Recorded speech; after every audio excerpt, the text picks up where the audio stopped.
तो चलिए दोस्तों, इस वीडियो से हम लोग न्यूमेरिकल को सॉल्व करेंगे। तो सबसे पहले एग्जाम्पल के क्वेश्चंस को हम लोग लेंगे, उसके बाद से एक्सरसाइज के क्वेश्चंस को सॉल्व करेंगे। देखिए, क्वेश्चन सॉल्व करने के मतलब न्यूमेरिकल सॉल्व करने के 3 बेसिक स्टेप्स होते हैं। ठीक, सबको पहले वो 3 स्टेप्स को फॉलो करना चाहिए। तो सबसे पहला स्टेप होता है न्यूमेरिकल को सॉल्व करने का, रीड द क्वेश्चन या फिर न्यूमेरिकल केयरफुली। ठीक है, रीड द क्वेश्चन केयरफुली।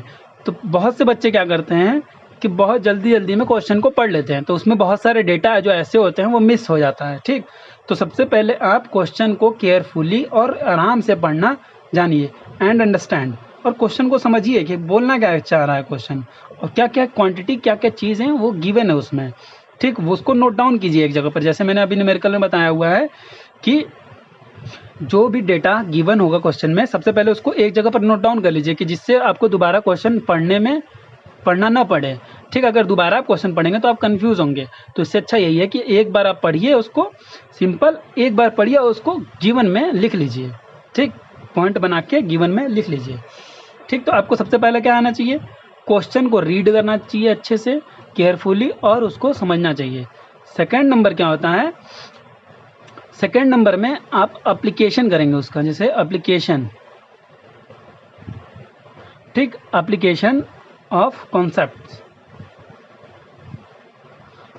ठीक, आपको जितने भी कॉन्सेप्ट आपको पता है, जितने भी कॉन्सेप्ट आपने सीखा है अच्छे से थ्योरी में, उसको अप्लाई कीजिए कि कौन सा फॉर्मूला या फिर कौन सा कॉन्सेप्ट उस क्वेश्चन में, उस पर्टिकुलर क्वेश्चन में अप्लाई किया जा सकता है।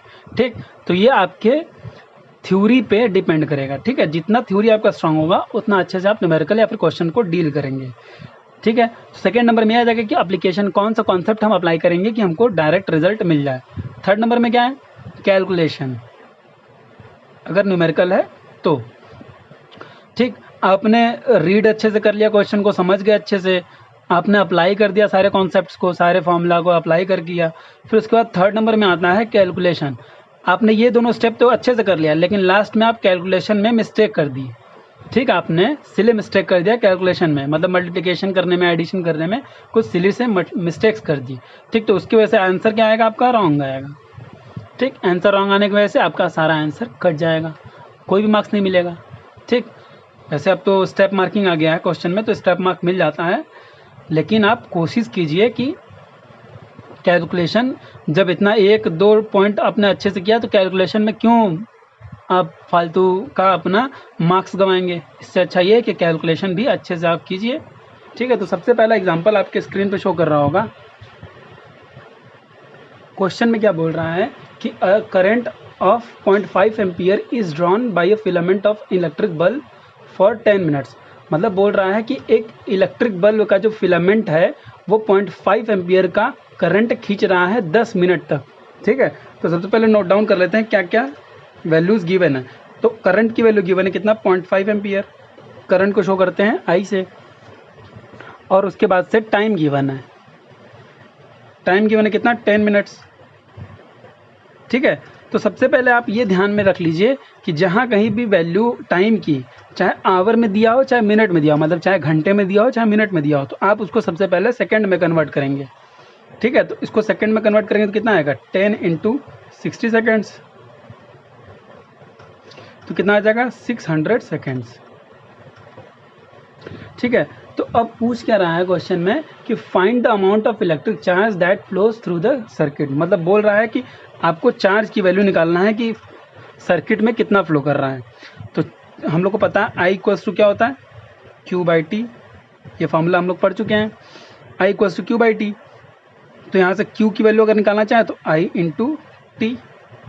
ठीक है, तो फिर आई की वैल्यू कितना है दिया हुआ क्वेश्चन में, 0.5 एम्पियर, और टाइम की वैल्यू हमने कितना निकाला, 600 सेकेंड्स।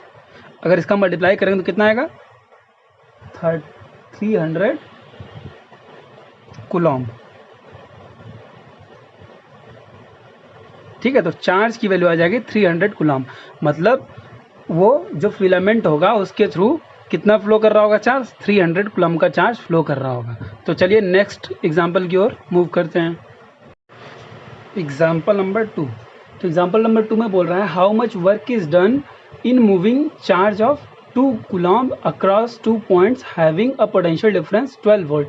मतलब बोल रहा है कितना काम करना पड़ेगा, कितना वर्क करना पड़ेगा हमें 2 कूलम चार्ज को एक पॉइंट से दूसरे पॉइंट पर ट्रांसफर करने में, और उसकी पोटेंशियल डिफरेंस दी हुई है 12 वोल्ट।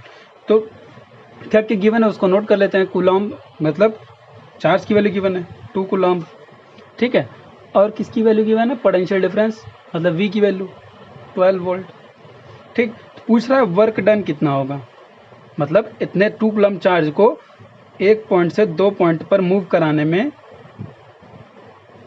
मतलब इस पॉइंट से इस पॉइंट पर मूव कराने में कितना वर्क करना पड़ेगा, तो वो हमको निकालना है। तो हम लोग फॉर्मूला पढ़े हुए हैं V इक्वल्स टू W/Q, ये फॉर्मूला को पता है। हम लोग को कहाँ निकालना है, W निकालना, मतलब वर्क डन निकालना है। तो यहाँ से हम Q को इस साइड भेजेंगे तो क्या हो जाएगा V इंटू Q, ठीक है। तो V की वैल्यू कितना दिया है 12 वोल्ट, और Q की वैल्यू दिया है 2 कूलम, तो कितना आ जाएगा 24। तो W वर्क डन की वैल्यू कितनी आ जाएगी 24 जूल। चलिए नेक्स्ट क्वेश्चन की ओर आगे बढ़ते हैं। एग्जाम्पल नंबर 12.3, ठीक है। एग्जाम्पल नंबर 12.3 करते हैं। इसमें क्या बोल रहा है, ये पार्ट ए है। पार्ट ए में बोल रहा है how much current will an electric bulb draw from a 220 volt source. मतलब पोटेंशियल डिफरेंस गिवन है, पोटेंशियल डिफरेंस गिवन है 220 वोल्ट, ठीक है। अब बोल रहा है if the resistance of the bulb filament is 1200 ohm, और रेजिस्टेंस गिवन है उस बल्ब का 1200 ओम, ठीक है। अब बोल रहा है हाउ मच करंट, मतलब how much current the bulb will draw, मतलब बल्ब कितना करंट खींचेगा अपने अंदर, ठीक है। तो मतलब डायरेक्टली आई की वैल्यू पूछ रहा है। तो ओम्स लॉ के थ्रू हम लोग को पता है, ओम्स लॉ हम लोग जानते हैं, हम लोग पढ़े हुए हैं, V इक्वल्स टू IR होता है, ठीक। हमको I की वैल्यू चाहिए, तो I इक्वल्स टू क्या आ जाएगा V/R, ठीक है। तो V की वैल्यू यहाँ से पुट कर देंगे तो 220 वोल्ट, और डिवाइड बाय R की वैल्यू पुट करेंगे 1200 वोल्ट, सॉरी 1200 एम्पियर। 0 से 0 कट गया, इसको 2 से कट करेंगे तो कितनी बार जाएगा 11 टाइम्स, और इसको 2 से कट करेंगे तो 60 टाइम्स, ठीक। फिर 11 को 60 से डिवाइड करेंगे तो आंसर आएगा इसका 0.18 एम्पियर। तो करंट की वैल्यू आ गई आपकी 0.18 एम्पियर। चलिए डिवाइड करके देख लेते हैं कितना आता है। 11 अंदर रहेगा 60 बाहर, ठीक। यहाँ तो जा नहीं सकता इसलिए पॉइंट बढ़ा के यहाँ पर 0 लगाएंगे, फिर 1 टाइम्स जाएगा तो 60 1 जा 60, यहाँ जाएगा 5, फिर यहाँ पर 0 आ जाएगा, फिर कितना टाइम जाएगा 8 टाइम जाएगा, तो कितना आ जाएगा 480, फिर यहाँ से 0, यहाँ से 10 में से 8 जाएगा तो 2, यहाँ कट जाएगा, फिर यहाँ पर 0 बढ़ा के आप आगे और भी ले आ सकते हैं, 3 टाइम्स और जाएगा, लेकिन हम लोग पॉइंट डेसिमल के बाद 2 डिजिट को ही प्रेफर करेंगे। 12.3 का बी पार्ट, 12.3 का बी पार्ट में क्या बोल रहा है, that how much current will an electric heater coil draw from a 220 volt, मतलब पोटेंशियल डिफरेंस इसमें भी दिया है 220 वोल्ट, और इसमें करंट की वैल्यू पूछ रहा है, हाउ मच करंट बोला है ना, तो करंट की वैल्यू पूछ रहा है। और फिर उसके बाद क्या बोल रहा है कि if the resistance of the heater coil is 100 ओम, मतलब रेजिस्टेंस दिया हुआ है हीटर कॉइल का।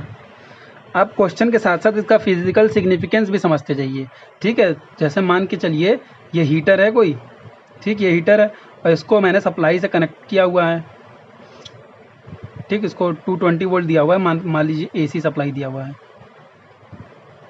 ये 220 वोल्ट का सप्लाई दिया है क्वेश्चन में, और I, ठीक, सप्लाई दी है तो इसमें से करंट निकलेगा I, और इसका इस हीटर का रेजिस्टेंस दिया हुआ है कितना 100 ओम। वही पूछ रहा है कि इसका रेजिस्टेंस है 100 ओम और हम 220 वोल्ट सप्लाई दे रहे हैं, तो ये जो हीटर होगा ये कितना करंट अपने अंदर खींचेगा, ठीक। तो यही सिंपली निकालना है, फिजिकल सिग्निफिकेंस भी साथ साथ समझते चलेंगे तो क्वेश्चन को अच्छे से आप सॉल्व कर पाएंगे। तो V इक्वल्स टू IR हमको पता है ओम्स लॉ के थ्रू, I की वैल्यू निकालनी है, V/R। वी की वैल्यू कितनी दी है 220 वोल्ट, ठीक, और आर की वैल्यू कितनी दी है 100 ओम। इसको सॉल्व करें कितना आएगा, 0 से 0 कट गया, यहाँ से जब नीचे 10 रहता है तो ऊपर एक पॉइंट बढ़ जाता है, तो कितना आएगा 2.2, ये कितना आएगा एम्पियर। ठीक है, तो इस केस में आई की वैल्यू क्या आ गई 2.2 एम्पियर। Example number 12.4। तो इस क्वेश्चन में क्या बोल रहा है कि the potential difference between the terminals of an electric heater is 60 volt. तो सबसे पहले पोटेंशियल डिफरेंस कितना दिया हुआ है 60 वोल्ट। सबसे पहले आप पढ़ते जाइए क्वेश्चन को और जो जो डेटा गिवन है वो नोट करते जाइए, ठीक है, तो फिर न्यूमेरिकल सॉल्व करने में बहुत आसानी होगी। ठीक है, तो पोटेंशियल डिफरेंस दिया हुआ 60 volt when it draws a current of 4 ampere, current की वैल्यू भी दिया है 4 एम्पियर। ठीक, फिर उसके बाद बोल रहा है कि what the current will the heater draw if the potential difference is increased to 120 volt. ठीक है, तो मतलब ये V1 की वैल्यू दिया है और I1 की वैल्यू दिया है। ठीक है, तो सबसे पहले हम रेजिस्टेंस की वैल्यू इसके थ्रू निकाल। V2 की वैल्यू कितनी दी है, V2 की वैल्यू दी हुई है 120 वोल्ट। ठीक, अब मुझे निकालना है I2 की वैल्यू, मुझे I2 वैल्यू निकालना है।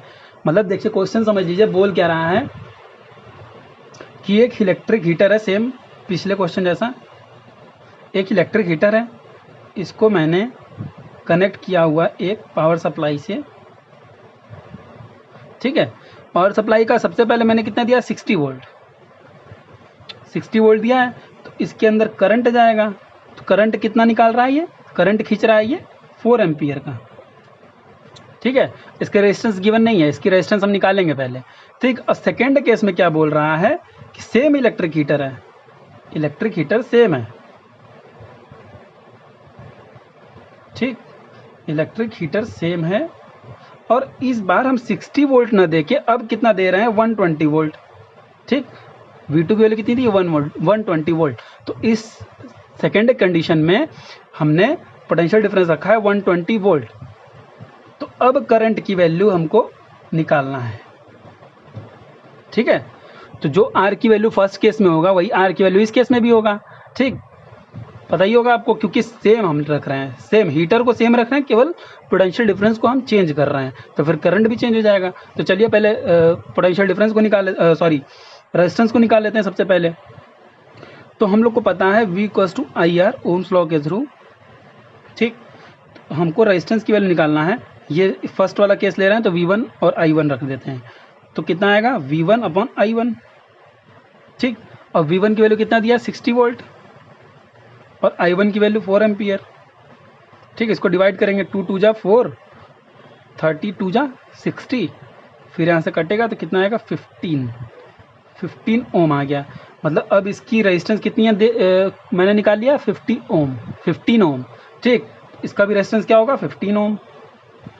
अब क्वेश्चन में क्या बोल रहा है कि जब 120 वोल्ट कनेक्ट कर रहे हैं इसी हीटर से, तो अब I की वैल्यू निकालना है।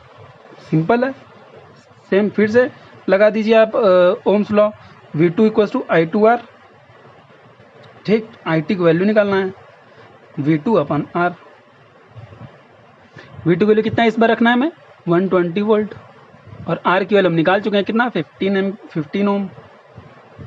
इसको कट करेंगे तो कितना आएगा, इसको कट करेंगे तो कितना आएगा 5 3 जा 15, 5 2 जा 10, फिर 5 4 जा 20, फिर यहाँ 3 से 8 टाइम्स आएगा तो मतलब 8 आएगा। ठीक, तो I2 की वैल्यू कितनी आ गई 8 एम्पियर। यही आंसर हो गया हमारा। ठीक है, यही पूछा था कि हम जब 120 वोल्ट का पोटेंशियल डिफरेंस सेम मीटर के अक्रॉस लगाते हैं तो वो करंट कितना खींचेगा अपने अंदर, तो कितना खींचेगा 8 एम्पियर का करंट वो अपने अंदर खींचेगा। Example number 12.5। देखिए क्या कह रहा है क्वेश्चन में, resistance of a metal wire of length 1 metre. ठीक है, तो सबसे पहले जो जो गिवन है वो नोट कर लीजिए। तो गिवन क्या है, लेंथ दिया है वायर का 1 मीटर। ठीक, बोल रहा है लेंथ दिया 1 मीटर और रेजिस्टेंस कितना है 26 ओम। रेजिस्टेंस दे दिया है 26 ओम एट 20 डिग्री सेंटीग्रेड। ठीक है, जितनी भी वैल्यू यहाँ पर दी हुई है वो सब 20 डिग्री सेंटीग्रेड पर दी हुई है। बोल रहा है if the diameter of the wire is 0.3 mm, तो डायमीटर दे दिया है 0.3 mm, ठीक है। और उसके बाद क्या है, क्वेश्चन में बोल रहा है what will be the resistivity of the metal at that temperature. पूछ रहा है कि रेजिस्टिविटी को कैसे रिप्रेजेंट करते हैं, रो से, ठीक है। मैं ये सब क्वेश्चन ये सब डेरिवेशन सब कराया हुआ हूँ अपने लेक्चर्स में, तो आप उन लेक्चर्स को अच्छे से अगर आप देखे होंगे तब आपको न्यूमेरिकल अच्छे समझ में आ रहा होगा। तो बोल रहा रेजिस्टिविटी क्या होगा एट इसी डिग्री टेम्परेचर पर, मतलब सेम टेम्परेचर पर इसकी रेजिस्टिविटी क्या होगी। देखिए डायमीटर की वैल्यू mm में दी हुई है, तो हमको मीटर में सबसे पहले निकालना होगा, क्योंकि हमेशा वैल्यू पुट करनी है हमको SI यूनिट में, ठीक है। तो mm कन्वर्ट करेंगे हम मीटर में, तो हमको पता है 1 मीटर इक्वल्स टू कितना होता है 1000 मिलीमीटर, ठीक है।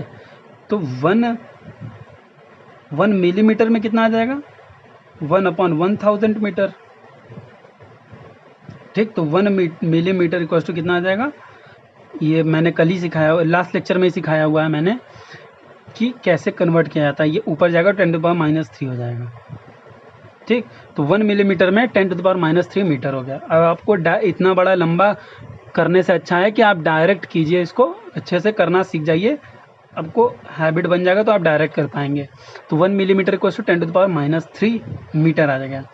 तो हमको चाहिए कितना 0.3 मिलीमीटर, तो बस 0.3 इंटू 10⁻³ मीटर आ जाएगा, ठीक। तो मीटर में कन्वर्ट हो गया, मिलीमीटर से मीटर में कन्वर्ट हो गया। तो अब वैल्यू किस में रख देंगे SI यूनिट में।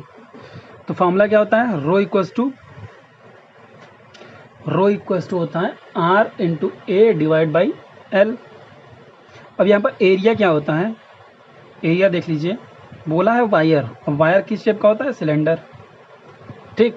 और ये जो एरिया होता है यहाँ पर, एरिया क्या होता है क्रॉस सेक्शन, तो सिलेंडर का क्रॉस सेक्शन क्या होता है सर्कल, तो सर्कल का एरिया कितना होता है πr², ठीक। ये क्या है रेडियस के टर्म में, हमको कैसे में हमको डायमीटर दिया हुआ, तो डायमीटर के टर्म में निकाल लेते हैं, π/4 d² होगा, ठीक है। तो एरिया क्या आ गया π/4 d², ये समझने के लिए था। इसको बस A की जगह पे देखिए, R की जगह पे R की वैल्यू रखिए 26 ओम, A की जगह पे क्या रखेंगे π/4 इंटू d², डी की वैल्यू हमने क्या निकाला था 0.3 इंटू 10⁻³ ये मीटर में रखेंगे वैल्यू। और क्या है L की वैल्यू कितनी है 1, ठीक है। तो बस अब केवल मल्टीप्लाई कर देना है, इसको मल्टीप्लाई करेंगे कितनी बार में जाएगा 4 6 24, फिर 2 उधर जाएगा तो 4 5 20, कितना आएगा 6.5 इंटू पाई की वैल्यू कितनी होती है 3.14 होती है पाई की वैल्यू, ठीक है। और ये कितना है 0.3 इंटू 10⁻³ अब इन सब का मल्टीप्लाई करना आपको आना चाहिए अच्छे से। तो सबसे पहले 65 का इसमें मल्टीप्लाई कर लेते हैं, 6.5 का 0.3 में मल्टीप्लाई करते हैं, कितना आएगा 5 3 जा 15, कैरी 1 6 3 जा 18 और 1 कितना होता है 19, तो 1.95 आ गया ना। 1.95 में अब 3.14 का मल्टीप्लाई करेंगे, ठीक। अब मल्टीप्लाई करके देख लीजिएगा सबका, इसका आंसर आएगा 1.84 इंटू 10⁻⁻6, किसमें आएगा वैल्यू ओम मीटर में, ठीक। रेजिस्टिविटी का यूनिट क्या होता है ओम मीटर। रेजिस्टिविटी की वैल्यू कितनी आ गई 1.84 इंटू 10⁻⁻6 ओम मीटर। अब क्वेश्चन में बोल क्या रहा है कि predict the material of wire using table 12.2। अब टेबल आपके स्क्रीन पे शो कर रहा होगा, वहाँ से अगर आप देखेंगे 12.2 कि 1.84 इंटू 10⁻⁻6 क्या है, तो वो आपको साफ साफ दिख रहा होगा मैंगनीज का, ठीक। मैंगनीज का आप देखिए ध्यान से 1.84 इंटू 10⁻⁻6 ओम मीटर दिया हुआ है resistivity eight 20 degree centigrade. Example number 12.6। आप लोग सोच रहे हैं कि मैं आप लोगों को एग्जाम्पल्स क्यों करा रहा हूँ, तो ये आप लोग माइंड में भर लीजिए कि जो बोर्ड एग्ज़ाम में क्वेश्चंस आते हैं वो मैक्सिमम किससे आते हैं एग्जाम्पल से ही आते हैं, ठीक। एक्सरसाइज से तो आते ही हैं, लेकिन उसमें से कम दिया जाता है बोर्ड एग्जाम्स में। सबसे ज़्यादा कहाँ से दिया जाता है? एक्सरसाइज से, चाहे वो मैथमेटिक्स का हो चाहे वो फिजिक्स का हो। तो एग्जाम्पल से आप मैक्सिमम क्वेश्चन अच्छे से सॉल्व करके जाइएगा, क्योंकि एग्जाम्पल में जो क्वेश्चंस दिए होते हैं वो थोड़ा बहुत ट्रिकी दिए होते हैं। एक्सरसाइज के भी क्वेश्चंस आप सॉल्व करेंगे तो बहुत हलवा टाइप में सॉल्व हो जाएगा। ठीक, तो पहले एग्जाम्पल को सॉल्व करना सीखिए, फिर एक्सरसाइज पे कीजिएगा, क्योंकि एग्जाम्पल सबसे ज़्यादा इंपॉर्टेंट होता है बोर्ड एग्जाम के लिए। तो चलिए क्वेश्चन करते हैं 12.6। 12.6 में बोल रहा है a wire of given material having length L, ठीक, and cross section A has a resistance of 4 ओम। ठीक है, तो रेजिस्टेंस दिया हुआ है 4 ओम। अब वायर की लेंथ दी हुई है L और एरिया ऑफ क्रॉस सेक्शन दिया है A। बोल रहा है what will be the resistance of another wire of the same material having length L/2। अब दूसरे वायर का, ठीक, ये पहले वायर का था, ठीक है, तो R1 हो गया। अब दूसरे वायर का हमको निकालना है रेजिस्टेंस जब लेंथ को हाफ कर दिया हो L/2 और एरिया को डबल कर दिया हो 2A। क्वेश्चन में गिवन है, देखिए लिखा है लास्ट लाइन में कि same material having length L/2 and cross section 2A। तो चलिए हमको फॉर्मूला पता है, R इक्वल टू क्या होता है? रो L divide by A, resistivity के फॉर्मूले से। ठीक, तो स्टार्टिंग का कितना दिया है? 4 ओम, और इसकी वैल्यू कितनी दी है? 4 ओम। ठीक, ये R1 हो गया। अब R2 की वैल्यू हमको निकालना है, तो R2 की वैल्यू में फिर सेम फॉर्मूला, रो इंटू, अब L की जगह पे क्या रखेंगे? L/2। L की जगह पे रखेंगे L/2 और A की जगह पे क्या रखेंगे? यहाँ पर जो A है उसकी जगह पे क्या रखेंगे? 2A। ठीक, इसकी वैल्यू हमको कैलकुलेट करना है, तो कितना आ जाएगा? इसको मल्टीप्लाई करें तो रो इंटू L तो यही रह जाएगा डिवाइड बाई A, और ये कितना आ जाएगा? 2 इंटू 2 1/4। 2 इंटू 2 तो 4 ही आएगा ना, 2 इंटू 2 4 आएगा। 4 क्या है? 1 अपॉन में है तो 1/4 लिख देंगे। अब देखिए ध्यान से, ये R2 की वैल्यू, ठीक, तो ये यहाँ से देखिए आप, rho into L divide by A, यहाँ पर भी देखिए क्या है? Rho into L divide by A की वैल्यू कितनी दी गिवन है? 4 ohm. Rho L by A की वैल्यू कितना है? 4 ओम। तो यहाँ से हम इस रो L बाई A की जगह पर क्या रख देंगे? 4 ओम। तो कितना आ जाएगा? 1/4 इंटू 4। ठीक, तो क्या आ जाएगा? कट जाएगा, तो कितना आ जाएगा? 1। तो आंसर क्या आएगा अब R2 का? 1 ओम। इसका फिजिकल सिग्निफिकेंस समझ लीजिए, तब अच्छे से समझ में आएगा आपको कि कहना क्या चाह रहा था क्वेश्चन ये कहना चाह रहा है कि एक हमने वायर लिया है L लेंथ का, ठीक, और इसका एरिया ऑफ क्रॉस सेक्शन है A, और इसका रेजिस्टेंस गिवन है 4 ओम। ठीक, उसके बाद से एक दूसरा वायर ले रहे हैं, सेम मटेरियल जो है सेम होगा, मतलब रेजिस्टिविटी क्या होगी? कांस्टेंट। ठीक है, मटेरियल को सेम रख रहे हैं हम, और पूछ रहा है उसका जब लेंथ आधा कर दें, तो लेंथ आधा करेंगे तो इतना ही बड़ा रह जाएगा बस। लेंथ को हमने क्या कर दिया इस बार? L/2, और एरिया को बढ़ा दिया, तो एरिया बढ़ा दिया तो इतना चौड़ा हो गया अब। ठीक है, एरिया बढ़ा दिया, एरिया को बढ़ा के क्या कर दिया? डबल, 2A कर दिया। ठीक, तो इस टाइम पे इसका रेजिस्टेंस पूछ रहा है, क्या होगा? सिंपल है, यहाँ से ये फार्मूला लगा के मैंने ये निकाल लिया, R1 की वैल्यू 4 ओम दिया हुआ है, ये इक्वेशन हमको पता है। इसके बाद से सेम इक्वेशन लगा के हम सेकेंड वाला भी निकाल लिए, सेकेंड वाला निकाल के यहाँ से रो L बाई A की वैल्यू हम स्टार्टिंग में निकाल लिए थे, कितना? 4 ओम। यहाँ पर केवल रो L बाई A की जगह पर 4 रख देंगे, तो 4 से 4 कट गया, यहाँ से आ गया वैल्यू 1 ओम। ठीक है, तो चलिए आगे बढ़ते हैं। Example number 12.7। क्वेश्चन में बोल रहा है कि an electric lamp whose resistance is 20 ohm and a conductor of 4 ohm resistance are connected to a 6 volt battery. ठीक है, फिगर में देखना है, फिगर देखिए अच्छे से आप स्क्रीन पे, फिगर पहले ड्रॉ कर लेते हैं।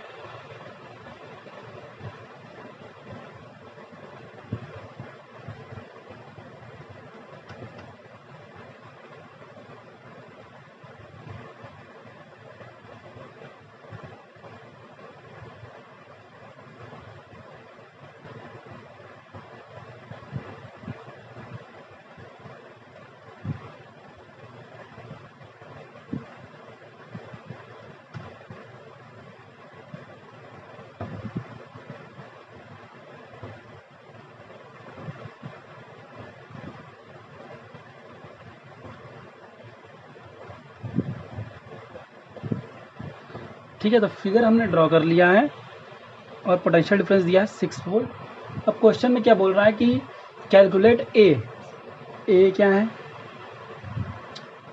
The total resistance of the circuit. अब देखिए इसका रेजिस्टेंस कितना दिया है, बल्ब का भी रेजिस्टेंस दिया हुआ है 20 ओम, क्वेश्चन में गिवन है 20 ओम। ठीक है, तो हमको निकालना है टोटल रेजिस्टेंस, मतलब इक्विवेलेंट रेजिस्टेंस। इक्विवेलेंट रेजिस्टेंस का हमने फॉर्मूला डिराइव करके देखा हुआ है अच्छे से। तो सबसे पहले ये देखिए कि ये सर्किट सीरीज में है कि पैरेलल में है। ठीक, इसमें देखिए कैसे चेक किया जाता है, बहुत ध्यान से आप समझ लीजिए कि कैसे चेक करते हैं कि कोई भी रेजिस्टेंस आपस में सीरीज में है या पैरेलल, चेक कैसे किया जाता है। सबसे पहले देखिए यहाँ से आप देखिए बैटरी के थ्रू, बैटरी से करंट निकला आई। ठीक है, ये यहाँ गया, यहाँ गया, यहाँ गया, वही करंट, सेम करंट इसमें घुस गया। ठीक, फिर इसको कहीं और रास्ता नहीं मिला, सेम करंट यहाँ पर भी आ गया, सेम करंट। देखिए इसको यहाँ से यही रास्ता मिला, कहीं और तो रास्ता मिला नहीं, तो इसमें भी सेम करंट जाएगा क्या, आई। ठीक, कहीं और रास्ता यहाँ से मान लीजिए निकल के गया होता कहीं पर, तो यहाँ से चेंज हो गया होता, यहाँ पर I1 चला जाता है, यहाँ पर I2। तो क्योंकि ऐसा कुछ भी दिया नहीं है इसलिए सेम है करंट, इसमें भी सेम करंट जाएगा और इसमें भी सेम करंट जाएगा। ठीक, फिर देखिए कहीं और सर्किट, कहीं पर भी सर्किट का पाथ दूसरे तरफ नहीं मुड़ा हुआ है, तो सभी में करंट कितना जाएगा, आई, मतलब सेम जाएगा।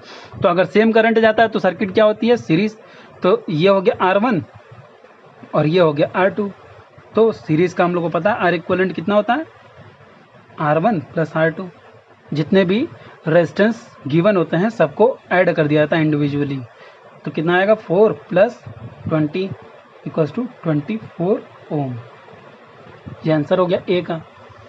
पार्ट बी में क्या बोल रहा है कि the current through the circuit. तो बी में बोल रहा है करंट निकालना, हमको आई की वैल्यू निकालनी है। ओम्स लॉ के थ्रू हमको पता है वी इक्वल्स टू क्या होता है, आई आर। ठीक, अब यहाँ पर सर्किट है, सर्किट क्या है, बड़ा, इसमें क्या है, 2 रेजिस्टेंस गिवन है, तो आर क्या हम रखेंगे यहाँ पर, आर इक्वलेंट, मतलब जो टोटल रेजिस्टेंस होगा इस पूरे सर्किट का वही हम यहाँ पर रखेंगे। टोटल रेजिस्टेंस यहाँ पर रखेंगे, किसी एक पर्टिकुलर का नहीं रखेंगे। ठीक है, यहाँ पर टोटल रेजिस्टेंस लिखेंगे। जब तक कि एक पर्टिकुलर रेजिस्टेंस का पूछा ना हो क्वेश्चन में, साफ साफ दिया ना हो, तब तक हम उस पर्टिकुलर रेजिस्टेंस को नहीं यहाँ पर पुट करेंगे। किसको पुट करेंगे, टोटल रेजिस्टेंस। टोटल रेजिस्टेंस यहाँ पर क्या, आर इक्वलेंट। हमको निकालना आई की वैल्यू, तो आई इक्वल टू क्या आएगा, वी अपॉन आर इक्वलेंट। तो वी की वैल्यू कितना है, 6 वोल्ट। 6 वोल्ट की बैटरी हमने लगाई हुई है, और आर इक्वलेंट की वैल्यू कितना निकाला हमने, 24 ओम। 6 1 जा 6, 6 4 जा 24, कितना आएगा 1/4, कितना है 0.25 एम्पियर। ठीक, तो 0.25 एम्पियर इस सर्किट में फ्लो कर रहा है। और सी पार्ट में क्या बोल रहा है, क्वेश्चन के सी पार्ट में बोल रहा है the potential difference across the electric lamp and the conductor. अब देखिए इसमें पूछ दिया अलग अलग पूछा है, मतलब हमको पोटेंशियल डिफरेंस निकालना है कि इसके अक्रॉस कितना है पोटेंशियल डिफरेंस, मान लेते हैं V1 है, और इसके अक्रॉस कितना है, मान लेते हैं V2 है।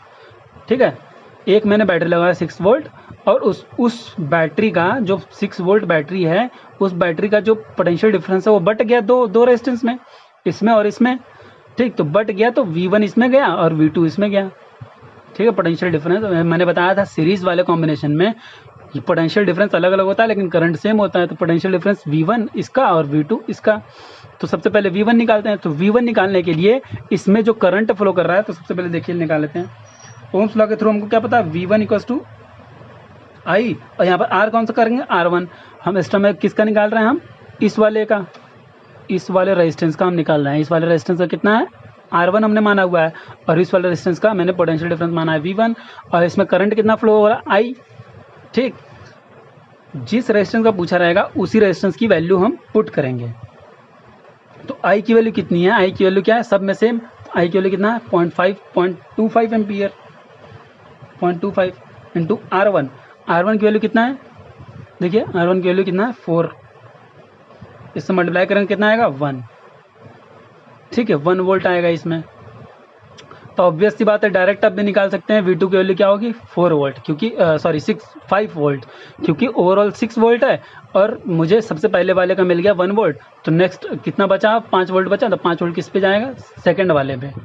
ठीक, लेकिन फिर भी हम कैलकुलेट कर लेते हैं, बताने को तो डायरेक्ट बता सकते हैं लेकिन हम कैलकुलेट कर लेते हैं। तो V2 की वैल्यू क्या आएगी, IR2। I की वैल्यू कितना है, 0.25, और R2 की वैल्यू कितनी है, R2 की वैल्यू 20 ओम।